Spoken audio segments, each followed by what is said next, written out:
사랑하는 국민 여러분, 존경하는 이하경 국회 부의장님, 그리고 선배 동료 여러분, 국민의힘 최수진 의원입니다. 정치권의 끊임없는 갈등과 반목이 국민의 신뢰를 저버리고 있습니다.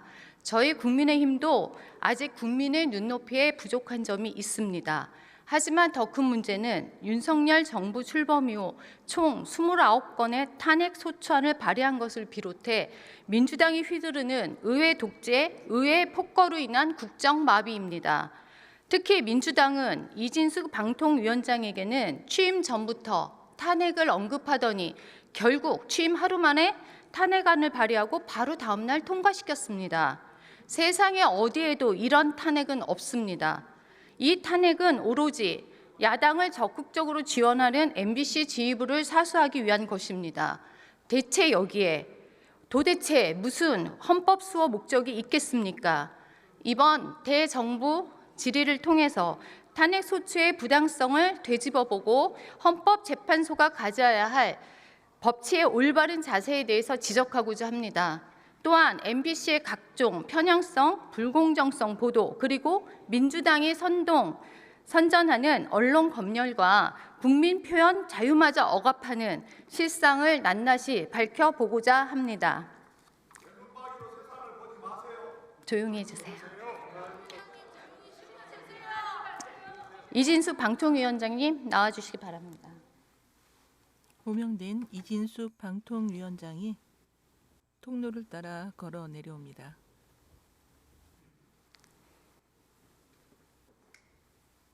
이하경 부의장에게 인사하고 답변자석에 위치했습니다. 복귀하신 거 환영합니다. 감사합니다. 위원장님은 민주당 주도로 탄핵되었고 174일간 업무정지를 당했습니다. 결국 헌재에서 지난 1월 23일 탄핵이 부당하다는 결정을 내렸습니다. 그동안 6개월 가까이 식물방통위가 되었고 그 피해는 고스란히 국민께 돌아갔습니다. 이 모든 책임은 불법적인 탄핵을 주도했던 민주당이 져야 한다고 생각합니다. 민주당의 불법 탄핵의 문제점을 하나하나 살펴보겠습니다. 위원장님께서 언제 임명되셨습니까? 2024년 7월 31일입니다. 그럼 임명되시고 얼마 만에 탄핵되셨습니까? 그 다음 날인 8월 1일에 탄핵안이 발의가 됐고 그 다음 날 본회의에서 의결돼서 통과됐습니다. 그러면 그때 심정이 어떠셨습니까? 제 개인적인 심정으로 이야기하면 세상에 이런 일이 그런 생각을 했고 임기 중에 일어난 위헌 위법적인 사실에 대해서 탄핵을 하는 걸로 알고 있는데 결국 탄핵안에 따르면 2인 체제의 적법성을 문제 삼은 걸로 알고 있습니다. 그러면 어떠한 사유로 2인 체제, 단지 그 사유 하나만으로도 그러면 탄핵을 당하신 겁니까? 그 문제를 삼았는데 아까도 잠시 말씀드렸지만 아까 그 헌법재판관 임명과 관련해서 우원식 국회의장, 박성준 수석도 언급을 하셨습니다. 그런데 헌법재판관 추천과 임명도 국회의 권한이자 의무이지만 방송통신위원회 상임위원을 임명하는 것도 저는 국회의 권한이자 의무라고 생각합니다. 그런데 방송통신위원회는 2023년 8월 이후로 2명이서 운영을 하고 있습니다. 그리고 제가 탄핵됐던 6일 빠진 6개월, 6달 동안은 1인 체제였습니다. 저는 도무지 왜 그 권한과 의무를 가지고 있는 국회가 상임위원 3명을 임명하지 않는지 짐작은 되지만 말씀을 드릴 수가 없습니다. 그런데 국회는 헌법재판관과 관련해서는 10월 17일, 작년 10월 17일에 헌법재판관 3명의 임기가 만료됐을 때 처음에는 지연을 시키다가 마음먹으니까 대통령 계엄 사태가 나니까 금방 임명하자고 해서 사실상 3명을 추천을 했고 그 가운데서 2명이 보충됐습니다. 맞습니다. 민주당은 2가지 탄핵 사유를 들었습니다. 야당이 제출한 탄핵안을 살펴보겠습니다. 대표 발의자는 김현, 이혜민, 윤효정 의원 등 야당 188명입니다. 첫 번째 사유로 방통법 위반을 위반했다고 주장했습니다. 위원장님, 도대체 탄핵안에서 말하는 방통위법 제13조가 무엇입니까? 예, 방송통신위원회 설치 및 운영에 관한 법 13조에 따르면 방송통신위원회는 상임위원 2인의 소집 요청에 따라서 위원장이 개의를 하거나 방송통신위원회 위원장이 단독으로 회의를 개최할 수 있게 되어 있습니다. 따라서 당시 재적 의원 2명이 있었던 방송통신위원회는 2명의 요청에 따라서 제가 개최를 한 것으로 적법한 회의였다고 생각합니다. 2인 이상 위원을 요구하거나 위원장이 단독으로 회의를 소집할 수 있고요. 재적위원 과반수 찬성으로 의결한다고 되어 있습니다. 그래서 그 당시 2명으로 요구를 소집하신 거죠? 그렇습니다. 상임위원 김태규 부위원장, 그때 당시에는 상임위원이었죠. 저와 김태규 상임위원 2명의 요청에 따라서 회의가 열리게 된 것입니다. 그러니까 방통위법에 따라서 진행을 한 거고, 헌재 역시 결론이 재적위원 2인 의결은 방통위법 위반이 아니다라고 밝혀지면서 기각이 된 사유였습니다. 또한 헌재에서 방통위는 이미 2023년 아까도 말씀하셨지만 8월부터 2인 체제에서 수많은 안건을 이미 처리해왔고 방통위가 법률 자문을 통해 위법하지 않다 이런 의견을 받아서 업무를 처리해왔다고 헌재에서 밝혔습니다. 이런 2인 체제란 이유로 방통위가 해야 할 일을 미룬다면 저는 그것이야말로 직무유기라고 생각을 합니다. 7월 30일 날 임명을 했고 바로 탄핵을 했습니다. 만약 그때 KBS 이사진을 선임하지 않았다면 어떤 일이 벌어졌을까요? 그때 7월 31일에 이미 밀려 있었던 방송통신위원회의 의무, 그러니까 공영방송 이사진 선임을 하지 않았다면 공영방송의 이사들이 그대로 임기가 연장됐을 겁니다. 그런데 2024년 8월 12일로 방송문화진흥회 이사의 임기가 만료가 되고 8월 31일에는 KBS 이사회의 이사들 임기가 만료가 되게 돼 있었습니다. 그런데 임기 12일 또 임기 30일을 앞두고 뽑지 마라 이렇게 주장하는 데는 뭔가 의도가 있지 않나 그렇게 생각할 수밖에 없습니다. 많은 사람들이 그것과 관련해서 MBC 때문이다 이렇게 이야기하는 분들이 많습니다. 그러니까 KBS 선임이사 처분 최근에 효력정지 기각이 됐습니다.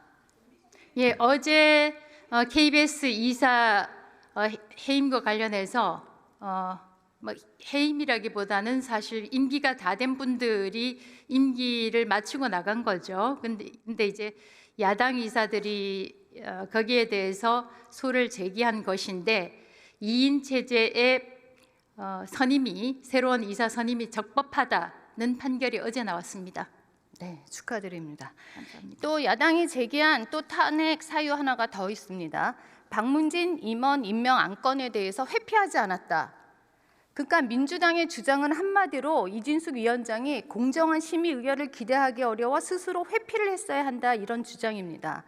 그러면 결국 방통위원장 자체를 부정하고 대통령 임명권을 전면 부정한 것입니다. 위원장님, 근데 이거 헌재에 대해서 어떻게 판결했습니까? 헌재에서 기피나 회피 위반이 아니다고 기각 판결문에 나왔고요. 만약에 국회에서 국회목 3명, 민주당 추천 2명, 국민의힘 추천 1명 해서 3명을 보내주었다면 저는 회피를 했을 수도 있다고 생각합니다. 그런데 기피든 회피든 2명이 남아있는 상황에서 만약에 제가 자리를 비우게 되면 1명만 남기 때문에 위원회 자체가 성립을 하지 않습니다. 바로 그런 이유 때문에 헌법재판소에서는 이 두 명이 연 위원회는 적법하다. 따라서 기각한다. 이런 판결을 내렸습니다. 그렇죠. 이런 말도 안 되는 탄핵에 대해서 헌재가 살펴볼 필요조차 없다. 스스로 회피할 의무가 인정되지 않는다 하고 헌재에서 결정했습니다. 그리고 또한 현행 방통법 제14조 사항에서 위원 당사자는 회피를 할 수 있다고 나와 있습니다. 해야 한다는 뜻이 아닙니다. 그런데도 의무조항도 아닌 법 조항을 왜곡해서 불법으로 몰아붙였습니다. 도대체 이거에 대한 책임은 누가 져야 되는 건지 모르겠습니다. 다시 한번 간곡하게 요청드리지만 본회의 이 자리에서 본회의 표결권을 가지고 있는 것은 압도적 다수를 가지고 있는 민주당입니다. 저도 2023년 8월에 방송통신위원회 상임위원으로 국민의힘 추천을 받았습니다. 그런데 저는 9개월 9일을 기다리다가 21대 국회가 만료되면서 저의 상임위원 추천 피추천자로서의 신분이 사라졌습니다. 모든 권한은 상임위원과 관련한 권한은 사실상 민주당이 가지고 있다고 생각합니다. 따라서 헌법재판관을 신속하게 추천해서 2명 자리가 메꿔진 것처럼 국회에서 한시바삐 3명 상임위원을 임명해 주실 것을 간곡히 요청드립니다. 네, 들어가시고요. 수고하셨습니다. 김서구 법무부 장관 대행 앞으로 나와주시기 바랍니다. 이진숙 방송통신위원장이 퇴석하고 김서구 법무부 차관이 네. 답변자 이준숙 탄핵은 헌재에서 기각 결정됐습니다. 근데 하지만 문재인 정부 때와 야당에서 추천한 진보 성향의 재판관 4명은 탄핵 인용으로 의견을 내었습니다. 직무대행이 많은 국민들이 헌재에 대해서 지금 걱정과 비판을 하고 있습니다. 특히 우리법연구회가 사실상 사법 카르텔로 정치적 편향성을 보이고 있다는 지적이 있습니다. 어떻게 생각하십니까? 예, 법관 혹은 재판관이 성향에 대한 평가는 사람마다 다를 수 있기 때문에 제가 이 자리에서 드릴 수 있는 부분은 한계가 있습니다. 그러면 직무대행께서 헌재 탄핵 결정문 보신 적 있습니까? 네, 봤습니다. 네.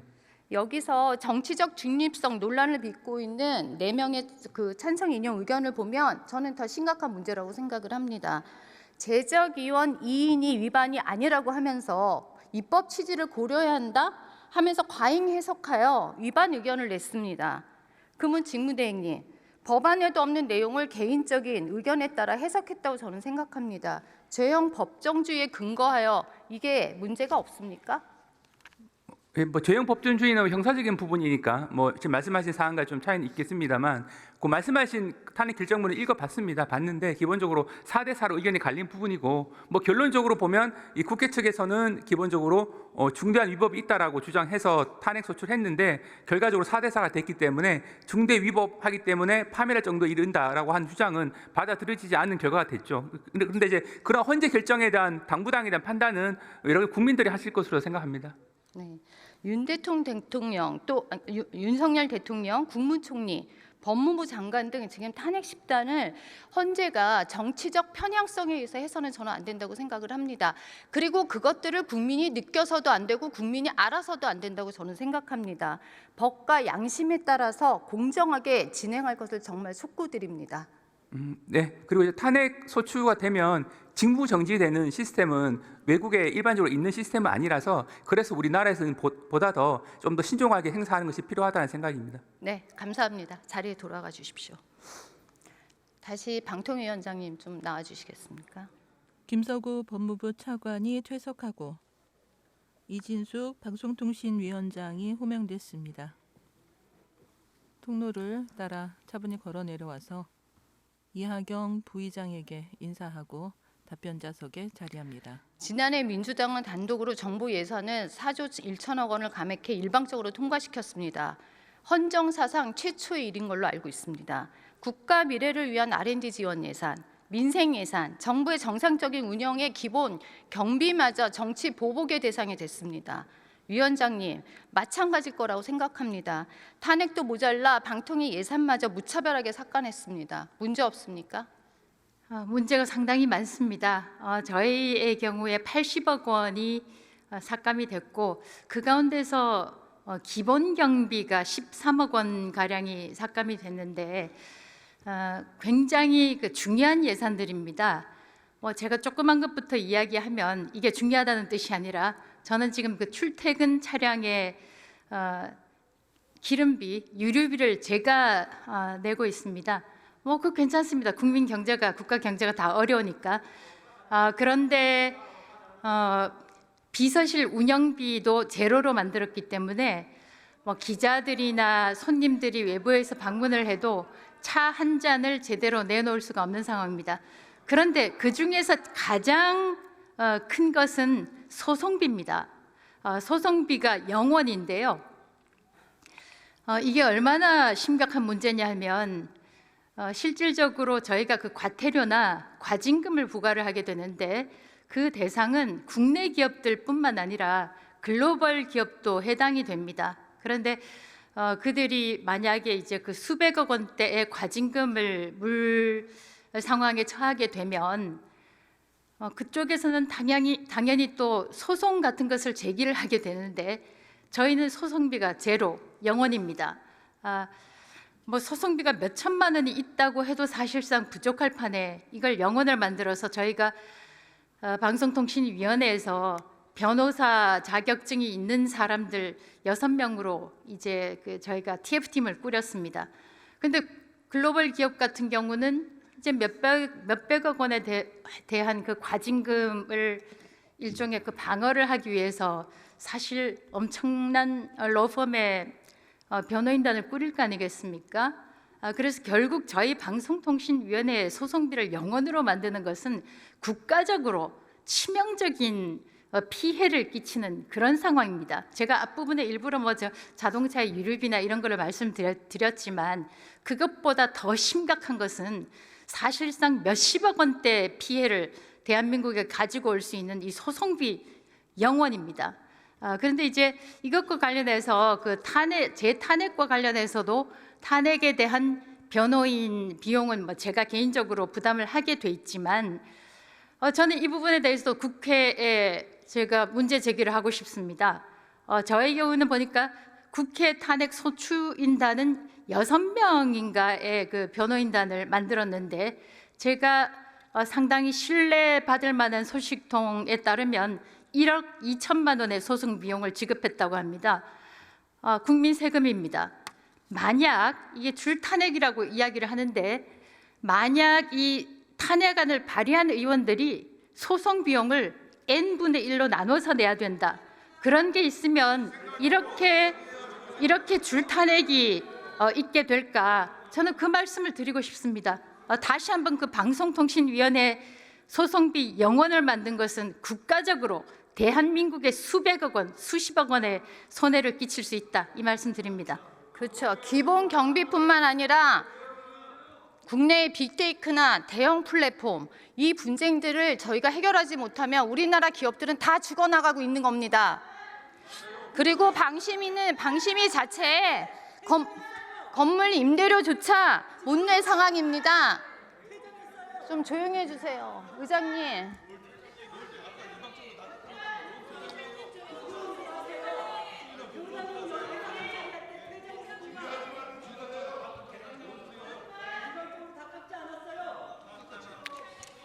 네, 의원님 계속하십시오.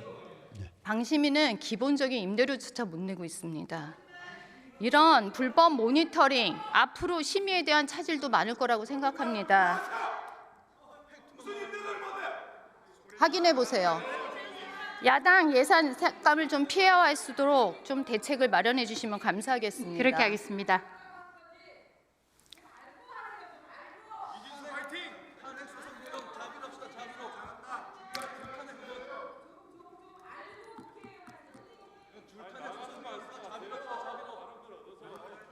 민주당이 SNS는 물론 개인 간의 카톡 대화에 대해서 허위 정보가 발견하면 신고하라고 했습니다.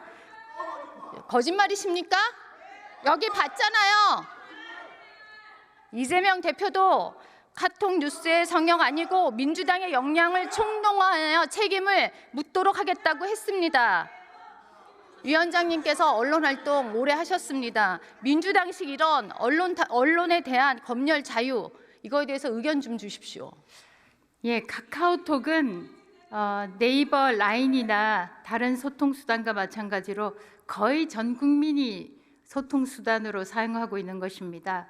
그래서 카카오톡으로도 전송 이른바 소위 가짜 뉴스, 허위 조작 정보를 실어 나르게 될 경우에는 이것을 이른바 민주파출소라는 데서 신고를 받아서 고발하겠다 이렇게 들었는데 저는 이 지점에서 워싱턴 포스트의 슬로건을 말씀을 드리고 싶은데요. Democracy dies in darkness. 민주주의는 어둠 속에서 죽는다입니다. 만약에 국민들이 많이 사용하는 카카오톡, 개인과 개인 간의 소통 수단으로 사용하는 이 소셜 미디어에 대해서 조금이라도 위축감을 가지게 된다면 이거는 말 그대로 민주주의의 큰 기둥 하나를 무너뜨리는 것과 마찬가지일 것입니다. 그래서 만약에 민주당에서 그런 생각이 없다면 확실하게 카카오톡 검열이라는 것은 없다, 이렇게 선언을 해주시면 국민들이 조금 더 신뢰하지 않을까라고 생각을 합니다. 세계적으로도 북한 정도에서 볼 수 있는 반민주적 전원 행위라고 생각을 합니다. 정말 오만한 발상입니다. 혹시 위원장님, 최근에 광고가 빠진 신문 한번 보셨어요? 예, 봤습니다. 저는 그 이유도 알고 계시겠네요. 네, 보도를 통해서 알고 있습니다. 저는 정말 여기 이진숙 탄핵 기각이 있는데 여기에 이렇게 빈칸이 있는 걸 보고 깜짝 놀랐습니다. 정말 이 사건이 이재명 대표가 6대 시중은행을 만나는 경제 정책 자리에서 그 언론에 광고 주는 것조차 압력을 넣어서 생긴 현상입니다. 이게 말이 됩니까? 최근 윤석열 대통령을 지지하는 2030 세대들이 늘어나고 있는 거 알고 계십니까? 예, 그렇게 보도를 보고 알고 있습니다. 불공정하고 불합리하고 부조리를 참지 못하는 청년들의 분노가 노출된 결과라고 생각합니다. 최근 박구영 민주당 교육연구원 원장이 유튜브에 출연해서 2030에 대해서 얘기한 거 아십니까? 알고 있습니다. 그들이 어떻게 하면 소수를 만들까? 스스로 말라 비틀어지게 만든다. 이게 말이 됩니까? 자기 당을 지지하지 않는다 그래서 오히려 청년층을 제거해야 한다. 이게 과연 자유민주주의 자격이 있는지 정말 의문이 듭니다.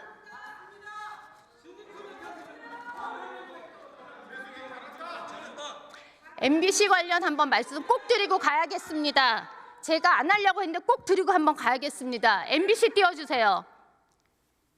MBC는 뉴스가 뉴스만 하면 되는데 왜 멘트를 민주당 대변인실 브리핑하는 겁니까?